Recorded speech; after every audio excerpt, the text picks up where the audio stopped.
जय माता दी। चैत्र नवरात्रि का आज तीसरा दिन है और आज माता के चंद्र घंटा स्वरूप की आराधना की जाती है। आज की इस वीडियो में आप दुर्गा सप्तशती के चौथे अध्याय का पाठ सुनेंगे। उससे पहले दुर्गा कवच, अर्गला स्तोत्र और कीलक का पाठ। तो आइए बिना विलंब करे माँ भगवती की आराधना में लीन हो जाते हैं। देवी कवच। ओम इस श्री चंडी कवच के ब्रह्मा ऋषि अनुष्टुप छंद चामुंडा देवता अंग न्यास में कही गई माताएं 20 दिग्बंध देवता तत्व हैं। श्री जगदम्बा की प्रीति के लिए सप्तशती के पाठांग भूत जप में इसका विनियोग किया जाता है। ओम चंडिका देवी को नमस्कार है। मार्कंडे जी ने कहा, पितामह, जो इस संसार में परम गोपनीय और मनुष्यों की सभी प्रकार से रक्षा करने वाला है, जो आपने अब तक किसी दूसरे के सामने प्रकट नहीं किया है, ऐसा कोई साधन है तो मुझे बताइए।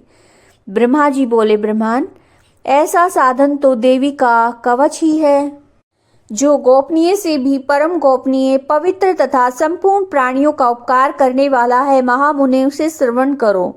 देवी की 9 मूर्तियां हैं जिन्हें नव दुर्गा कहते हैं। उनके पृथक पृथक नाम बतलाए जाते हैं। प्रथम नाम शैलपुत्री है, दूसरी मूर्ति का नाम ब्रह्मचारिणी है और तीसरा स्वरूप चंद्र घंटा के नाम से प्रसिद्ध है। चौथी मूर्ति को कुष्मांडा कहते हैं। 5वीं दुर्गा का नाम स्कंद माता है। देवी के छठे रूप को कात्यायनी कहते हैं।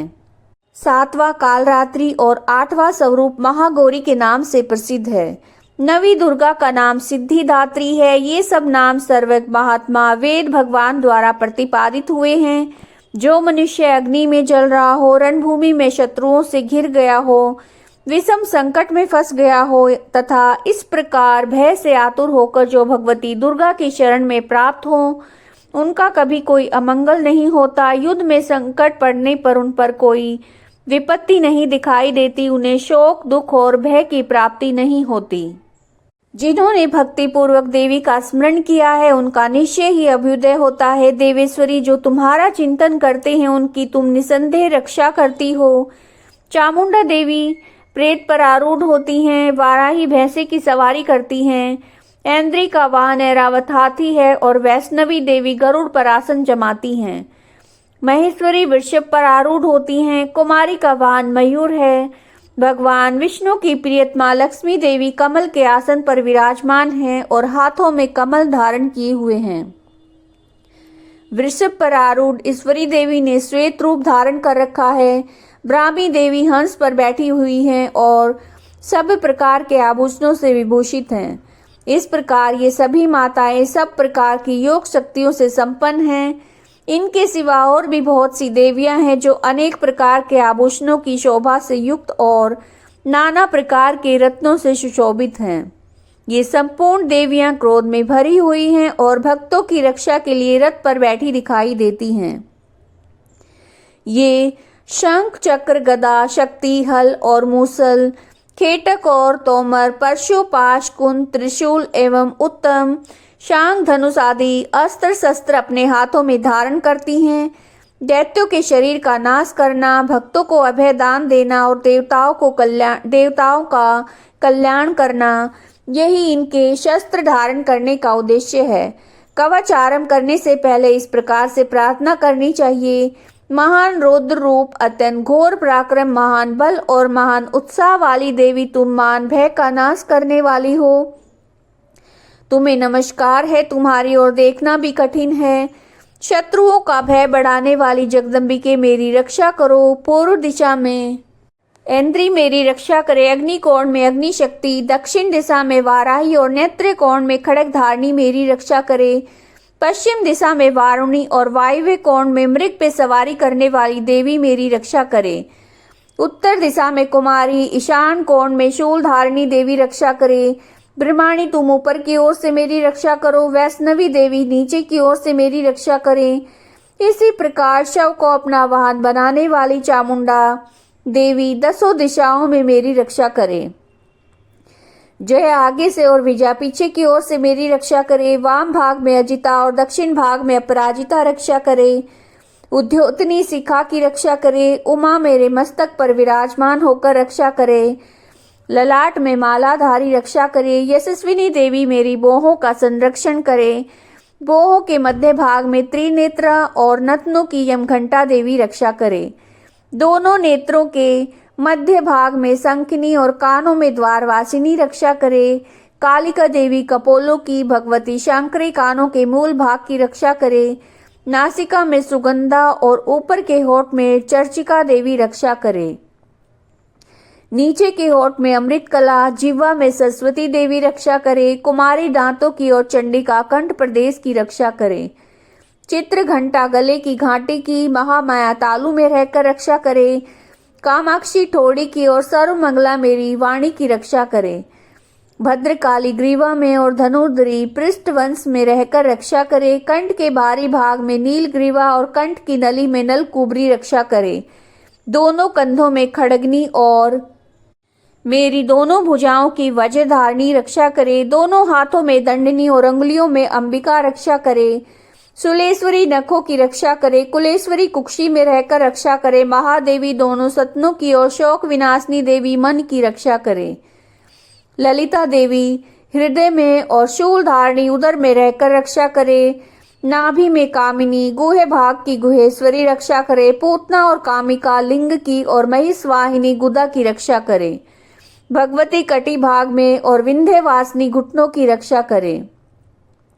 संपूर्ण कामनाओं को देने वाली महाबली देवी दोनों पिंडलियों की रक्षा करे। नारसिंही दोनों घुटियों की और तेरसी देवी दोनों चरणों के पृष्ठ भाग की रक्षा करे।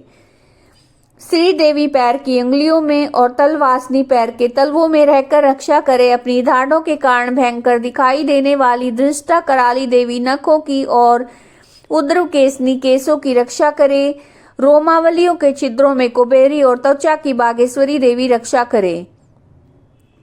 पार्वती देवी रक्त, मज्जा, वसा, मांस, हड्डी और मैदे की रक्षा करे। आंतों की कालरात्रि और पित्त की मुक्तेश्वरी रक्षा करे।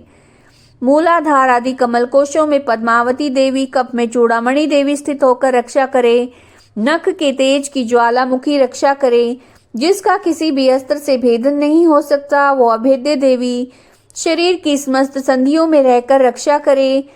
ब्रह्माणी आप मेरे वीर्य की रक्षा करें। क्षत्रेश्वरी छाया की तथा धर्म धारिणी मेरे अहंकार, मन और बुद्धि की रक्षा करें। हाथ में वज्र धारण करने वाली वज्रहस्ता देवी मेरे प्राण, अपान, व्यान, उदान और समान वायु की रक्षा करे। कल्याण से शोभित होने वाली भगवती कल्याण शोभना मेरे प्राण की रक्षा करे। रस, रूप, गंध, शब्द और स्पर्श इन विषयों का अनुभव करते समय योगिनी देवी रक्षा करे। सत्व गुण, रजोगुण और तमोगुण की रक्षा सदा नारायणी देवी करे। वाराही आयु की रक्षा करे। वैष्णवी धर्म की रक्षा करे। चक्रिणी देवी यश, कीर्ति, लक्ष्मी, धन तथा विद्या की रक्षा करे। इंद्राणी आप मेरे गोत्र की रक्षा करें। चंडिके तुम मेरे पशुओं की रक्षा करो। महालक्ष्मी पुत्रों की रक्षा करे। भैरवी पत्नी की रक्षा करे। मेरे पथ की सुपथा तथा मार्ग की क्षेमकरी रक्षा करे। राजा के दरबार में महालक्ष्मी तथा सब और व्याप्त रहने वाली विजया देवी संपूर्ण भयों से मेरी रक्षा करे। देवी जो स्थान कवच में नहीं कहा गया है अतः रक्षा से रहित है वो सब तुम्हारे द्वारा सुरक्षित हो, क्योंकि तुम विजयशालिनी और पापनाशिनी हो। यदि अपने शरीर का भला चाहे तो मनुष्य बिना कवच के कहीं एक पग भी न जाए, कवच का पाठ करके ही यात्रा करे। कवच के द्वारा सब ओर से सुरक्षित मनुष्य जहाँ जहाँ भी जाता है वहाँ वहाँ उसे धन लाभ होता है तथा संपूर्ण कामनाओं की सिद्धि करने वाली विजय की प्राप्ति होती है।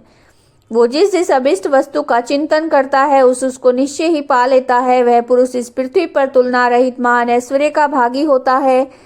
कवच से सुरक्षित मनुष्य निर्भय हो जाता है। युद्ध में उसकी पराजय नहीं होती। वो तीनों लोकों में पूजनीय होता है।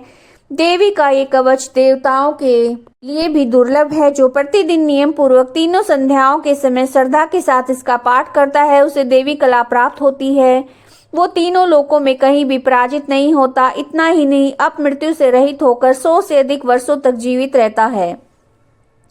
मकड़ी, चेचक, कोढ़ आदि संपूर्ण व्याधियां नष्ट हो जाती हैं। कनेर, भांग, अफीम, धतूरे आदि स्थावर विष, सांप और बिच्छू आदि के काटने से चढ़ा हुआ जंगम विष तथा अहिफेन और तेल के संयोग आदि से बनने वाला कृत्रिम विष, ये सभी प्रकार के विष दूर हो जाते हैं, उनका कोई असर नहीं होता। इस पृथ्वी पर मारण मोहन आदि जितने भी अभिचारिक प्रयोग होते हैं, इस प्रकार के जितने भी मंत्र यंत्र होते हैं, वे सब इस कवच को हृदय में धारण कर लेने पर उस मनुष्य को देखते ही नष्ट हो जाते हैं। यही नहीं, पृथ्वी पर विचरने वाले ग्राम देवता, आकाशचारी देव विशेष, जल के संबंध में प्रकट होने वाले गण, उपदेश मात्र से सिद्ध होने वाले निम्न कोटि के देवता और अपने जन्म के साथ प्रकट होने वाले देवता, कुल देवता, माला, डाकिनी, शाकिनी, अंतरिक्ष में विचरने वाली अत्यंत बलवती भयानक डाकिनियां, ग्रह, भूत, पिशाच, यक्ष, गंधर्व, राक्षस, ब्रह्म राक्षस, बेताल, कुष्मांड और भैरव आदि अनिष्ट कारक देवता भी हृदय में कवच धारण किए रहने पर उस मनुष्य को देखते ही भाग जाते हैं। कवचधारी पुरुष को राजा से समान वृद्धि प्राप्त होती है। ये कवच मनुष्य के तेज में वृद्धि करने वाला और उत्तम है। कवच का पाठ करने वाला पुरुष अपनी कीर्ति से विभूषित भूतल पर अपने सुयश के साथ साथ वृद्धि को प्राप्त होता है। जो पहले कवच का पाठ करके उसके बाद सप्तशती चंडी का पाठ करता है, उसकी जब तक वन, पर्वत और कानों सहित ये पृथ्वी टिकी रहती है, तब तक यहाँ पुत्र पौत्र आदि संतान परंपरा बनी रहती है। फिर देह का अंत होने पर वह पुरुष भगवती महामाया के प्रसाद से उस नित्य परम पद को प्राप्त होता है, जो देवताओं के लिए भी दुर्लभ है। वह सुंदर दिव्य रूप धारण करता है और कल्याण में शिव के साथ आनंद का भागी होता है। अर्गला स्तोत्र। ओम इस श्री अर्गला स्तोत्र मंत्र के विष्णु ऋषि अनुष्टुप छंद श्री महालक्ष्मी देवता हैं और श्री जगदम्बा की प्रीति के लिए सप्तशती के पाठांगभूत जप में इसका विनियोग किया जाता है। ओम चंडिका देवी को नमस्कार है। मार्कंडे जी ने कहा, जयंती, मंगला, काली, भद्रकाली, कपालिनी, दुर्गा, क्षमा, शिवा, धात्री, स्वाहा और सौधा, इन नामों से प्रसिद्ध जगदम्बिके तुम्हें मेरा नमस्कार हो।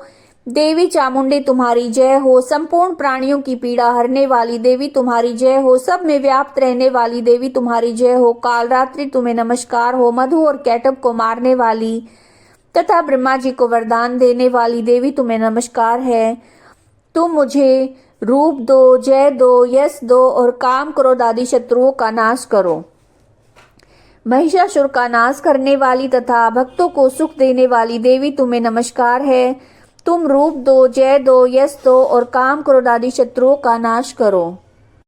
रक्त बीज का वध और चंड मुंड का विनाश करने वाली देवी तुम रूप दो, जय दो, यश दो, काम क्रोध आदि शत्रुओं का नाश करो। शुंभ और निशुंभ धूम्रलोचन का मर्दन करने वाली देवी तुम रूप दो, जय दो, यश दो, काम क्रोध आदि शत्रुओं का नाश करो। सबके द्वारा वंदित युगल चरणों वाली संपूर्ण सौभाग्य प्रदान करने वाली देवी तुम रूप दो, जय दो, यश दो, काम क्रोध आदि शत्रुओं का नाश करो। देवी तुम्हारे रूप और चरित्र अचिंत्य हैं। तुम समस्त शत्रुओं का नाश करने वाली हो। रूप दो, जय दो, यश दो और काम क्रोध आदि शत्रुओं का नाश करो। पापों को दूर करने वाली चंडी के जो भक्ति पूर्वक तुम्हारे चरणों में सर्वदा मस्तक झुकाते हैं, उन्हें रूप दो, जय दो, यश दो और उनके काम क्रोध आदि शत्रुओं का नाश करो। रोगों का नाश करने वाली चंडी के जो भक्ति पूर्वक तुम्हारी स्तुति करते हैं, उन्हें रूप दो, जय दो, यश दो और उनके काम क्रोध आदि शत्रुओं का नाश करो। चंडी के इस संसार में जो भक्ति पूर्वक तुम्हारी स्तुति करते हैं, उन्हें रूप दो, जय दो, यश दो और उनके काम क्रोध आदि शत्रुओं का नाश करो। मुझे सौभाग्य और आरोग्य दो, परम सुख दो, रूप दो, जय दो, यश दो और काम क्रोध आदि शत्रुओं का नाश करो। जो मुझसे द्वेष रखते हैं, उनका नाश करो। मेरे बल की वृद्धि करो। रूप दो, जय दो, यश दो और मेरे काम क्रोध आदि शत्रुओं का नाश करो। देवी मेरा कल्याण करो। मुझे उत्तम संपत्ति प्रदान करो। रूप दो, जय दो, यश दो और काम क्रोध आदि शत्रुओं का नाश करो। अंबिके, देवता और असुर दोनों ही अपने माथे के मुकुट की मणियों को तुम्हारे चरणों पर घिसते रहते हैं। तुम रूप दो, जय दो, यश दो और काम क्रोध आदि शत्रुओं का नाश करो। तुम अपने भक्त जन को विद्वान, यशस्वी और लक्ष्मीवान बनाओ। रूप दो, जय दो, यश दो और काम क्रोध आदि शत्रुओं का नाश करो। प्रचंड दैत्यों के दर्प का दलन करने वाली चंडी के मुझ शरणागत को रूप दो, जय दो, यश दो और मेरे काम क्रोध आदि शत्रुओं का नाश करो। चतुर्मुख ब्रह्मा जी के द्वारा प्रशंसित चार भुजाधारिणी परमेश्वरी तुम रूप दो, जय दो, यश दो और काम क्रोध आदि शत्रुओं का नाश करो। देवी अंबिके भगवान विष्णु नित्य निरंतर भक्ति पूर्वक तुम्हारी स्तुति करते हैं। तुम रूप दो, जय दो, यश दो और काम क्रोध आदि शत्रुओं का नाश करो। हिमालय कन्या पार्वती के पति महादेव जी द्वारा प्रशंसित होने वाली परमेश्वरी, तुम रूप दो, जय दो, यश दो, काम क्रोध आदि शत्रुओं का नाश करो। शचीपति इंद्र के द्वारा सद्भाव से पूजित होने वाली परमेश्वरी, तुम रूप दो, जय दो, यश दो और काम क्रोध आदि शत्रुओं का नाश करो। प्रचंड भुजदंड वाले दैत्यों के घमंड को चूर करने वाली देवी, तुम रूप दो, जय दो, यश दो और काम क्रोध आदि शत्रुओं का नाश करो। देवी अंबिके, तुम अपने भक्त जन को सदा सीमानंद प्रदान करती रहती हो। मुझे रूप दो, जय दो, यश दो और मेरे काम क्रोध आदि शत्रुओं का नाश करो। मन की इच्छा के अनुसार चलने वाली मनोहर पत्नी प्रदान करो, जो दुर्गम संसार से तारने वाली और उत्तम कुल में उत्पन्न हुई हो। जो मनुष्य स्तोत्र का पाठ करके सप्तशती रूपी महास्तोत्र का पाठ करता है, वो सप्तशती की जप संख्या से मिलने वाले श्रेष्ठ फल को प्राप्त होता है, साथ ही प्रचुर संपत्ति भी प्राप्त कर लेता है। कीलक। ओम श्री कीलक मंत्र का शिव ऋषि अनुष्टुप्छन श्री महासरस्वती देवता हैं। श्री जगदम्बा की प्रीति के लिए सप्तशती के पाठांगभूत जप में इसका विनियोग किया जाता है। ओम चंडिका देवी को नमस्कार है। मार्कंडी जी कहते हैं, विशुद्ध ज्ञान ही जिनका शरीर है, तीनों वेद ही जिनके 3 दिव्य नेत्र हैं, जो कल्याण प्राप्ति के हेतु हैं तथा अपने मस्तक पर अर्धचंद्र का मुकुट धारण करते हैं, उन भगवान शिव को नमस्कार है।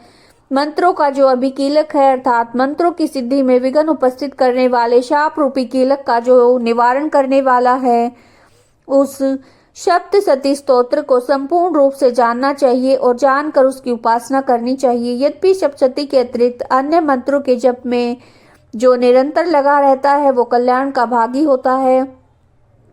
उसके उच्चाटन आदि कर्म सिद्ध होते हैं तथा उसे समस्त दुर्लभ वस्तुओं की प्राप्ति हो जाती है। तथापि अन्य मंत्रों का जप न करके केवल सप्तशती नामक स्तोत्र से देवी की स्तुति करते हैं, उन्हें स्तुति मात्र से ही सच्चिदानंद स्वरूपिणी देवी सिद्ध हो जाती हैं। उन्हें अपने कार्य की सिद्धि के लिए मंत्र, औषधि और अन्य किसी साधन के उपयोग की आवश्यकता नहीं रहती।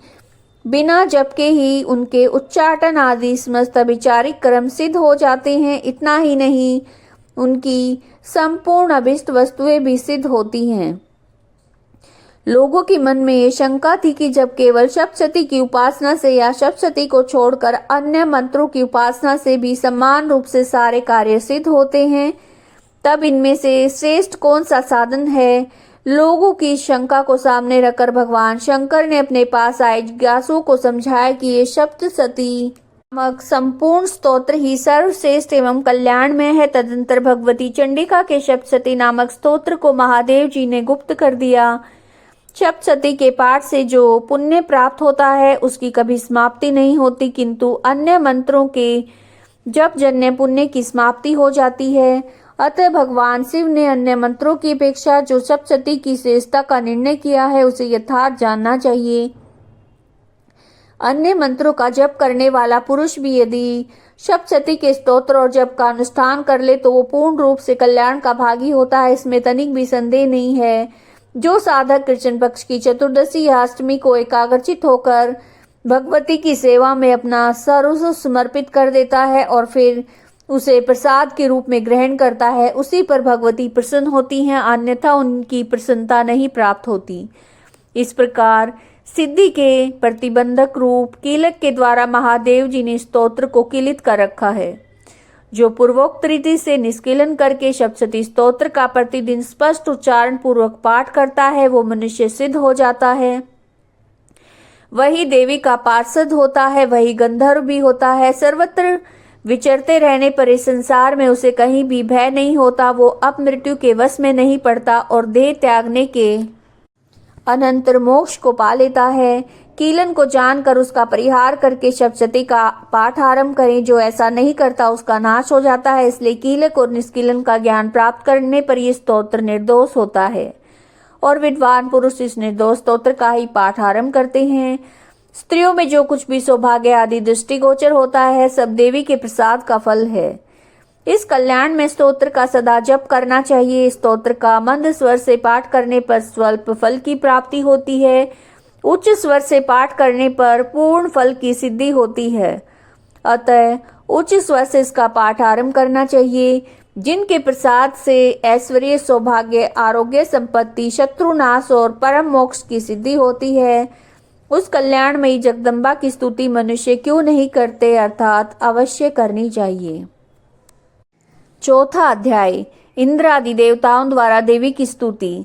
ध्यान सिद्धि की इच्छा रखने वाले पुरुष जिनकी सेवा करते हैं, देवता जिन्हें सब ओर से घेरे रहते हैं, उन जया नाम वाली दुर्गा देवी का ध्यान करें।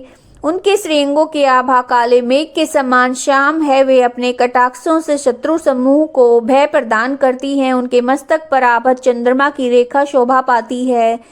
वे अपने हाथों में शंख, चक्र, कृपाण और त्रिशूल धारण करती हैं। उनके 3 नेत्र हैं। वे सिंह के कंधे पे चढ़ी हुई हैं और अपने तेज से 3 लोकों को परिपूर्ण कर रही हैं। ऋषि कहते हैं, अत्यंत पराक्रमी दुरात्मा महिषासुर तथा उसकी दैत्य सेना के देवी के हाथ से मारे जाने पर इंद्र आदि देवता प्रणाम के लिए गर्दन तथा कंधे झुकाकर उन भगवती दुर्गा का उत्तम वचनों के द्वारा स्तवन करने लगे। उस समय उनके सुंदर अंगों में अत्यंत हर्ष के कारण रोमांच हो आया था। देवता बोले, संपूर्ण देवताओं की शक्ति का समुदाय ही जिनका स्वरूप है, जिन देवी ने अपनी शक्ति से संपूर्ण जगत को व्याप्त कर रखा है, समस्त देवताओं और महर्षियों की पूजनीय उन जगदम्बा को हम भक्ति पूर्वक नमस्कार करते हैं। वे हम लोगों का कल्याण करें। जिनके अनुपम प्रभाव और बल का वर्णन करने में भगवान शेषनाग, ब्रह्मा जी तथा महादेव भी समर्थ नहीं है। वे भगवती चंडी का संपूर्ण जगत का पालन एवं अशुभ भय का नाश करने का विचार करें। जो पुण्यात्माओं के घरों में स्वयं लक्ष्मी रूप से, पापियों के यहाँ दरिद्रता रूप से और शुद्ध अंतकरण वाले पुरुषों के हृदय में बुद्धि रूप से, सत्पुरुषों में श्रद्धा रूप से और कुलीन मनुष्यों में लज्जा रूप से निवास करती हैं, आप भगवती दुर्गा को हम नमस्कार करते हैं। देवी, आप संपूर्ण विश्व का पालन कीजिए। देवी, आपके अचिंत्य रूप का असुरों का नाश करने वाले भारी पराक्रम का तथा समस्त देवताओं और दैत्यों के समक्ष युद्ध में प्रकट किए हुए आपके अद्भुत चरित्रों का हम किस प्रकार से वर्णन करें। आप संपूर्ण जगत की उत्पत्ति में कारण हैं। आप में सत्व गुण, रजोगुण और तमोगुण, ये तीनों गुण मौजूद हैं, तो भी दोषों के साथ आपका संसर्ग नहीं जान पड़ता। भगवान विष्णु और महादेव जी आदि देवता भी आपका पार नहीं पाते। आप ही सबका आश्रय हैं। ये समस्त जगत आपका अंशभूत है, क्योंकि आप सबकी आदिभूत अव्याकृता प्राप्त करती हैं। देवी, संपूर्ण यज्ञों में जिसके उच्चारण से सब देवता तृप्ति लाभ करते हैं, वो स्वाहा आप ही हैं। इसके अतिरिक्त आप पितरों की भी तृप्ति का कारण हैं, अतएव सब लोग आपको सौधा भी कहते हैं। देवी, जो मोक्ष की प्राप्ति का साधन है, अचिंत्य महाव्रत स्वरूपा है, समस्त दोषों से रहित जितेंद्रिय तत्व को सार वस्तु मानने वाले तथा मोक्ष की अभिलाषा रखने वाले मुनि जन जिसका अभ्यास करते हैं, वो भगवती पराविद्या आप ही हैं। आप शब्द स्वरूपा हैं। अत्यंत निर्मल ऋग्वेद, यजुर्वेद तथा उद्गीत के मनोहर पदों के पाठ से युक्त सामवेद का भी आप आधार आप ही हैं। आप देवी त्रयी, तीनों वेद और भगवती छहों ऐश्वर्यों से युक्त हैं। इस विश्व की उत्पत्ति और पालन के लिए आप ही वार्ता, खेती एवं आजीविका के रूप में प्रकट हुई हैं। आप संपूर्ण जगत की घोर पीड़ा का नाश करने वाली हैं। देवी, जिसे समस्त शास्त्रों के सार का ज्ञान होता है, वो मेधा शक्ति आप ही हैं। दुर्गम भवसागर से पार उतारने वाली नौका रूप दुर्गा देवी भी आप ही हैं। आपकी कहीं भी आसक्ति नहीं है। कैटभ के शत्रु भगवान विष्णु के वक्षस्थल में एकमात्र निवास करने वाली भगवती लक्ष्मी, भगवान चंद्रशेखर द्वारा सम्मानित गौरी देवी भी आप ही हैं। आपका मुख मंद मुस्कान से सुशोभित, निर्मल, पूर्ण चंद्रमा के बिंब का अनुकरण करने वाला और उत्तम स्वर्ण की मनोहर कांति से कमनीय है, तो भी उसे देखकर महिषासुर को क्रोध हुआ और सहसा उसने उस पर प्रहार कर दिया। ये बड़े आश्चर्य की बात है। देवी, वही मुख जब क्रोध से युक्त होने पर उदय काल के चंद्रमा की भांति लाल और तनी हुई बोहों के कारण विकराल हो उठा, तब उसे देखकर जो महिषासुर के प्राण तुरंत नहीं निकल गए, यह उससे भी बढ़कर आश्चर्य की बात है, क्योंकि क्रोध में भरे हुए यमराज को देखकर भला कौन जीवित रह सकता है। देवी आप प्रसन्न हो, परमात्म स्वरूपा, आपके प्रसन्न होने पर जगत का अभ्युदय होता है। क्रोध में भर जाने पर आप तत्काल ही कितने कुलों का सर्वनाश कर डालती हैं। ये बात अभी अनुभव में आई है, क्योंकि महिषासुर की ये विशाल सेना क्षण भर में आपके कोप से नष्ट हो गई है। सदा अभ्युदय प्रदान करने वाली आप जिन पर प्रसन्न रहती हैं, वे देश में सम्मानित हैं, उन्हीं को धन और यश की प्राप्ति होती है, उन्हीं का धर्म कभी शिथिल नहीं होता। वे अपने हृष्ट पृष्ठ स्त्री पुत्र और भृत्यों के साथ धन्य माने जाते हैं। देवी आप ही की कृपा से पुण्यात्मा पुरुष प्रतिदिन अत्यंत श्रद्धा पूर्वक सदा सभी प्रकार के धर्म अनुकूल कर्म करता है और उसके प्रभाव से स्वर्ग लोक में जाता है। इसलिए आप तीनों लोकों में निश्चय ही मनोवांछित फल देने वाली हैं। माँ दुर्गे आप स्मरण करने पर सभी प्राणियों का भय हर लेती हैं। स्वस्थ पुरुषों द्वारा चिंतन करने पर उन्हें परम कल्याणमयी बुद्धि प्रदान करती हैं। दुख दरिद्रता और भय को हरने वाली देवी आपके सिवा दूसरी कौन है, जिसका चित्त सबका उपकार करने के लिए सदा दयाद्र रहता हो। देवी इन राक्षसों के मारने से संसार को सुख मिले। ये राक्षस चिरकाल तक नरक में रहने के लिए भले ही पाप करते रहे हों, इस समय संग्राम में मृत्यु को प्राप्त होकर स्वर्ग लोक में जाएं। निश्चय ही यही सोचकर आप शत्रुओं का वध करती हैं। आप शत्रुओं पर शस्त्रों का प्रहार क्यों करती हैं? समस्त असुरों को दृष्टि मात्र से ही भस्म क्यों नहीं कर देती? इसमें एक रहस्य ये है कि ये शत्रु भी हमारे शस्त्रों से पवित्र होकर उत्तम लोकों में जाएं। इस प्रकार उनके प्रति भी आपका विचार अत्यंत उत्तम रहता है। खड़ग के तेज पुंज की भयंकर दीप्ति से और आपके त्रिशूल के अग्रभाग की घनीभूत प्रभा से चौंधिया कर जो असुरों की आंखें फूट नहीं गई, उसमें कारण यही था कि वे मनोहर रश्मियों से युक्त चंद्रमा के समान आनंद प्रदान करने वाले आपके इस सुंदर मुख का दर्शन करते थे।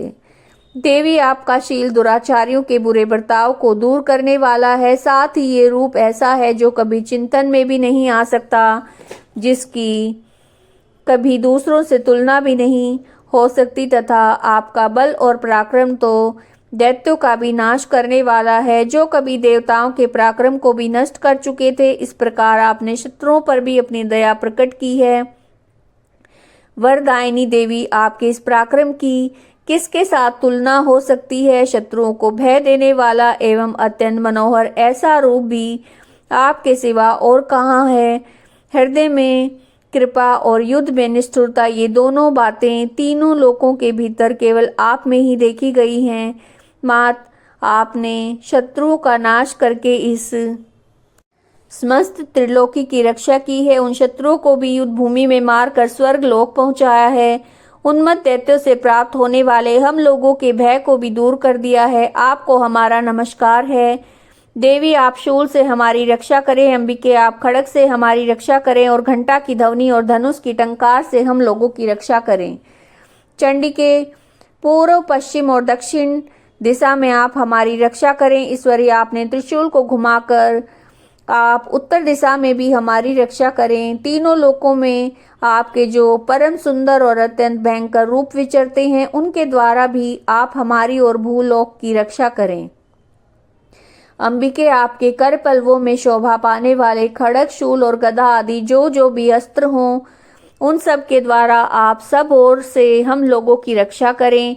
ऋषि कहते हैं, इस प्रकार जब देवताओं ने जगत माता दुर्गा की स्तुति की और नंदन वन के दिव्य पुष्पों और गंध चंदन आदि के द्वारा उनका पूजन किया, फिर सबने मिलकर जब भक्ति पूर्वक दिव्य धूपों की सुगंध निवेदन की, तब देवी ने प्रसन्न वदन होकर प्रणाम करते हुए सभी देवताओं से कहा।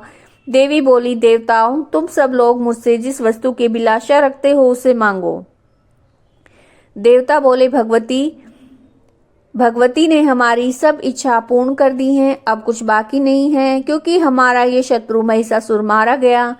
महेश्वरी, इतने पर भी यदि आप हमें और वर देना चाहती हैं तो हम जब जब आपका स्मरण करें तब तब आप दर्शन देकर हम लोगों के महान संकट को दूर कर दिया करें तथा प्रसन्नमुखी अंबिके, जो मनुष्य इन स्तोत्रों के द्वारा आपकी स्तुति करें उसे वित्त, समृद्धि और वैभव देने के साथ ही उसकी धन और स्त्री आदि संपत्ति को भी बढ़ाने के लिए आप सदा हम पर प्रसन्न रहें।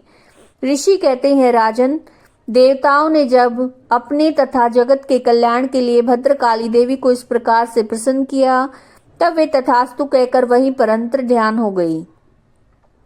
भूपाल, इस प्रकार पूर्व काल में तीनों लोकों का हित चाहने वाली देवी जिस प्रकार देवताओं के शरीरों से प्रकट हुई थी वो सब कथा मैंने तुम्हें कह सुनाई है। अब उन्हें देवताओं का उपकार करने वाली वे देवी दुष्ट दैत्यों तथा शुंभ निशुंभ का वध करने एवं सब लोकों की रक्षा करने के लिए घोरी देवी के शरीर से जिस प्रकार प्रकट हुई थी वो सब प्रसंग मेरे मुंह से सुनो, मैं उसका तुमसे यथावत वर्णन करता हूँ। तो ये आप दुर्गा सप्तशती का पाठ सुन रहे थे। उम्मीद है आपको वीडियो अच्छी लगी होगी। अगर वीडियो अच्छी लगी है तो कमेंट में जय माता दी जरूर लिखिएगा। वीडियो को लाइक कीजिएगा, शेयर कीजिएगा और चैनल को सब्सक्राइब कीजिएगा। जय माता दी।